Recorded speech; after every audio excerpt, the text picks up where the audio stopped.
Imagine you open a website from your laptop. Normally, your laptop talks more or less directly to that website. Now put another computer in the middle and make that computer talk to the website for you. Congratulations, you basically understand a proxy server. A proxy server, basically a middleman between your device and another computer on the internet, receives your request, sends it forward, receives the answer, and hands that answer back to you. That's the foundation of everything we're doing today. And we're not stopping at the little networking diagram. I'm actually going to connect one, show you what changes, explain what doesn't change, and then verify the whole setup before we use it. Watch this video till the end. I'll show you a clean multi-accounting setup for proxy-based account management and how to get 2 GB of free proxies for free so you can protect your accounts and start with less risk. One important note, use this workflow only with accounts you're allowed to operate and within the rules of the services you're using. A cleaner technical setup reduces accidental conflicts. It isn't permission to ignore platform policies. Checkpoint. A proxy is simply another computer making an internet request between you and the destination. Let's make that visual. You are the client. Basically the device asking for something. You type a website into your browser. Without a proxy, imagine an arrow going from your laptop straight to the website. With a proxy, the picture becomes your laptop, proxy server, website. Then the answer comes back, website, proxy server, your laptop. The website therefore communicates with the proxy's network address rather than making the same direct connection to your original address. That's the basic request and response flow described by both of our main sources. Now we need one more term. An IP address, basically the internet address associated with a network connection, helps internet systems know where network traffic is coming from and where replies need to go. Think of it like the return address on an envelope. Without a proxy, the website can see the public IP associated with your normal connection. With a proxy, the connection reaching the destination can instead carry the proxy's public IP. And this is why people use proxies for things like business access control, privacy, content filtering, regional testing, web research, and managing network traffic. Checkpoint. Your device still exists. The proxy simply changes the route the request takes and the network address presented at the destination. Now, real talk, there's a proxy term people make way more complicated than it needs to be. Forward versus reverse. A forward proxy, basically a proxy working for the person making the request, sits on the client side. That's what we're using in today's practical example.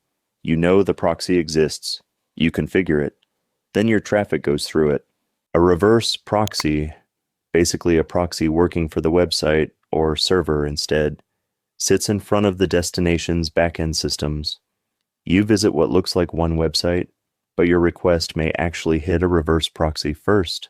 That proxy can inspect the request, distribute traffic, or send it to the correct backend server.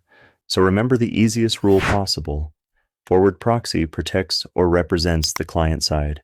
Reverse proxy protects or represents the server side. And that's enough networking theory for this workflow. Quick real-world mini case. Imagine an SMM agency manager responsible for several legitimate client accounts. They don't need to build a reverse proxy or become a network engineer. What matters to them is understanding that each browser session can be given its own forward proxy connection, instead of every client session automatically inheriting the exact same environment. Checkpoint. For today's practical setup, when I say proxy, I'm talking about a forward proxy that we deliberately attach to our browser session. Next question beginners always ask, isn't this just a VPN? Not exactly. A VPN, basically an encrypted tunnel that commonly routes a broader part of your device's network traffic through another server, generally works at a wider device and network level than a browser proxy configuration. A proxy can instead be attached to a specific browser or application, and depending on the proxy type, encryption isn't automatically guaranteed just because the word proxy is involved.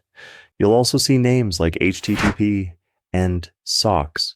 An HTTP proxy basically a proxy designed around web traffic, is a common choice for browser connections.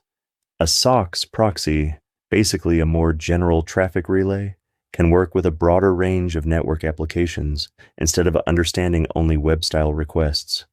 Don't worry about memorizing protocols today.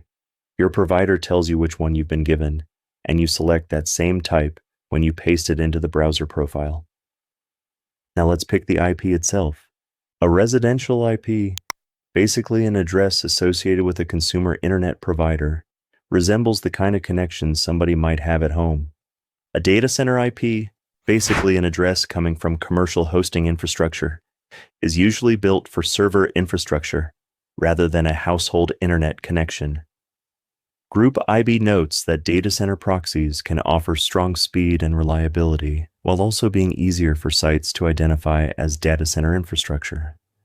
A mobile IP, basically an address used through a cellular carrier network, represents traffic associated with mobile network infrastructure. Which should you use?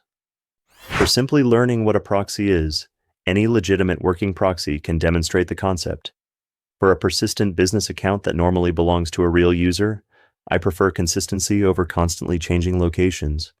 Residential or mobile connections can make sense when that matches the real use case, while data center proxies can be perfectly useful for less sensitive technical tasks.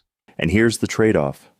Residential and mobile traffic can cost more, and performance may vary. More natural looking doesn't mean magically unblockable. Checkpoint. Choose a proxy based on the job. Don't assume the most expensive proxy is automatically the correct proxy. Now we reach the part that a plain networking tutorial usually skips. Changing the IP doesn't erase everything your browser reveals. A browser fingerprint, basically your browser's ID card made from many small technical characteristics, can help websites distinguish one browser environment from another. For example, Canvas, basically the way your browser draws hidden graphics, can produce characteristics that vary across environments. WebGL, basically the browser system used to draw hardware-accelerated graphics, can expose information related to the graphics environment. Your installed fonts, basically the typefaces available to your browser, add another small clue. Audio processing behavior and hardware characteristics, basically clues about the device resources behind the browser, can contribute additional signals. An anti-detect browser, basically a browser made to create separate, controlled browser identities, manages these characteristics inside isolated profiles. It can spoof or control fingerprint signals such as Canvas, WebGL, fonts, audio, and hardware-related values. It also keeps multiple browser profiles isolated and lets you attach a different proxy to each profile. You can use any anti-detect browser you want. For this demonstration, I'm using GoLogin, and this matters specifically for multi-accounting, basically operating multiple authorized accounts while keeping their browser environments separate. A browser profile, basically a separate browser workspace, with its own saved identity and session data, becomes the container for one account. Cookies, basically small pieces of information a website saves inside your browser, can remember things like sessions and preferences. Cookies aren't the same thing as your browser fingerprint, which is why simply deleting cookies doesn't rebuild your entire browser identity. Checkpoint. The proxy handles the network side. The browser profile handles the browser environment side. For separation, you care about both. All right, let me show you exactly how I set this up in GoLogin. Open the GoLogin app and sign in. You should land on the main profile screen. This is the page where your browser profiles appear as separate rows. Look toward the top right area and click Add Profile or Create Profile. The wording can vary slightly by app version, but recent third-party setup guides show this as the entry point for creating the profile. Also, on the version I'm actually using here, it's a small plus icon next to the profile list, not necessarily top right. Before the click, you're looking at your existing profile list. After the click, you should see the profile creation window with a field for the profile name and profile settings. Name this something obvious, like Client A. US, not profile 7. Trust me, once you have several, boring names become annoying very quickly. Now find the Proxy section and select the option for using your own proxy.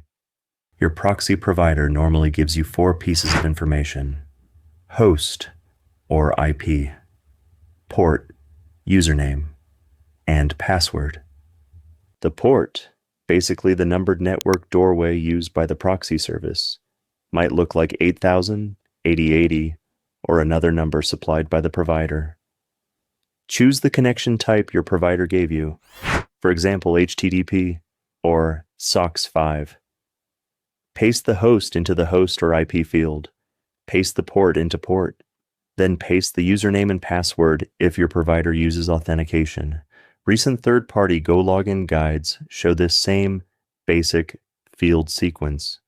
Now click Check Proxy. Don't create the profile yet. After a successful check, you should see that GoLogin can connect through the proxy and identify its external location and IP information. If you get an authentication error or the test fails, stop here. Recheck the host, port, username, and password. Then confirm with your proxy provider that the endpoint is currently live. Why this works? We're testing the connection before attaching a real account to it. It's much easier to fix 4 proxy fields now than diagnose a login security challenge later. Checkpoint. At this stage, you have not logged into anything. You've only created a container and tested its network connection. Now, importantly, don't start randomly editing time zone and language. A time zone match, basically making the browser's clock region agree with the proxy's apparent location, prevents an obvious location contradiction. A language match, basically keeping the browser's locale believable for the environment you're presenting, removes another simple inconsistency. For this workflow, you don't have to touch those settings manually. Third-party GoLogin setup documentation reports that after the proxy is checked, GoLogin can align parameters including time zone, geolocation, language, and WebRTC with the proxy. Now click Create Profile. Or in my case, since GoLogin already created it the moment I clicked the plus icon earlier, there's nothing left to click here. You should return to the profile screen and see the new profile as its own row. Find it and click Run. A separate browser window opens. That window is your isolated browser profile. Before you log into any account, open a new tab and go to ifi.com. This is mandatory in my setup. ifi is a fingerprint checking page that shows what information your browser exposes, including browser, approximate location, IP, hardware, and software-related characteristics. At the top, let the test finish. You're looking for a clean overall result. Currently, ifi may show language such as trust good, along with categories for browser, location, IP address, hardware, and software. Exact colors or wording can change over time. First check the IP, then location, then look for obvious warnings. WebRTC, basically a browser technology for direct real-time connections such as voice or video, matters because WebRTC behavior can sometimes expose network information that doesn't agree with the proxy route. Then check that your time zone and language don't tell a completely different story from the proxy. Finally, look for fingerprint warnings, rather than obsessing over making every number unique. Why this works? Websites can access the same kinds of network and browser signals that fingerprint checking tools inspect, so we're removing obvious contradictions before using the profile. But ifi is a sanity check, not a promise that every website will trust you. Different services use different detection methods. Checkpoint, clean proxy plus internally consistent browser profile. Good starting environment, not guaranteed immunity from security checks. Quick mini case. Imagine an e-commerce seller managing 2 authorized storefront environments. Profile A uses one location, while Profile B accidentally launches through a completely different network than yesterday. Even if nothing malicious happened, that inconsistency can look unusual. A simple pre-login check would reveal the network change before the account session starts. Now let's talk about keeping the profile consistent. An account linking, basically a platform concluding that two accounts probably belong to the same environment or operator, can involve more than one clue. That's why I use one browser profile as one persistent container. Don't log account A into profile B just for 5 minutes. Don't copy account A's cookies into profile B. And don't casually switch a long-running profile across unrelated countries. If your proxy provider offers a sticky IP, basically a proxy session designed to keep the same IP instead of changing it on every request, that's generally easier to reason about for a persistent login than an address that constantly rotates. Third-party account management guides similarly emphasize stability for persistent sessions. There's another honest trade-off here. Consistency doesn't make bad behavior safe. If you log in, immediately perform dozens of repetitive actions, jump through pages unnaturally, or violate the site's rules, a beautiful fingerprint isn't going to rescue you. A technical setup can reduce accidental mismatches. Your behavior still matters. Now, for a fresh, legitimate account, don't make the first session unnecessarily aggressive. Account warm-up. Basically letting a new account build normal history gradually before high-impact activity means logging in normally, completing legitimate profile setup where necessary, and using the service at a reasonable pace. A flag, basically the platform marking a session or account for extra scrutiny, might appear as an unexpected security notice or extra verification step. A verification wall, basically a screen that won't let you continue until you confirm something, can ask for email confirmation, phone verification, or another security check. A ban or suspension, basically the platform disabling some or all account access, can appear as a large notice saying the account has been suspended, restricted, or disabled. Don't treat every challenge as something to circumvent. If the service asks for legitimate verification, follow the permitted recovery process. Checkpoint. Isolation reduces accidental cross-account contamination. It doesn't override the site's own rules or security decisions. Quick mini case. Picture an affiliate marketer managing several approved brand campaigns. They build separate profiles correctly, but then start moving credentials between profiles whenever they're in a hurry. That's exactly how a clean structure turns into a messy one. The safer operational habit is boring. Label the profiles clearly and always reopen the same account from the same intended profile. Before we finish, let's kill 4 myths. A lot of people think a proxy makes them anonymous. Here's the reality. It changes an important network signal, the IP path. But your browser can expose many other characteristics. A lot of people think incognito mode creates a totally new device identity. Here's the reality. Private browsing mainly changes how local browsing data is retained. It doesn't magically replace the device, with Browser Fingerprint. A lot of people think a free public proxy is automatically good enough. Here's the reality. You don't necessarily know who controls it or how trustworthy it is. Academic research on public proxies found severe reliability problems and examples of traffic manipulation, so don't put important credentials through random proxy lists. And a lot of people think a green fingerprint checker guarantees 0 blocks. Here's the reality. Checkers are diagnostics. Different websites can evaluate signals differently. Now, what changes if you're using only one account instead of several? You probably don't need multi-accounting at all. If your only goal is to understand proxy networking or give one application another route to the internet, a normal browser or operating system proxy configuration can be enough. The isolated profile workflow matters when you specifically need multiple persistent browser environments. And what changes if you're managing several authorized accounts every day? Organization matters much more. Give each persistent account a clearly named profile, keep its session data inside that profile, and verify the intended network environment before sensitive logins. Now here are the rules I want you to remember. If check proxy fails, check the host, port, username, and password, then confirm that the proxy is live before continuing. If IP shows an obvious WebRTC, location, or fingerprint mismatch, don't log into the account yet. Regenerate or repair the browser profile, relaunch it, and run the test again. If a fresh account immediately hits repeated verification, stop changing random fingerprint settings.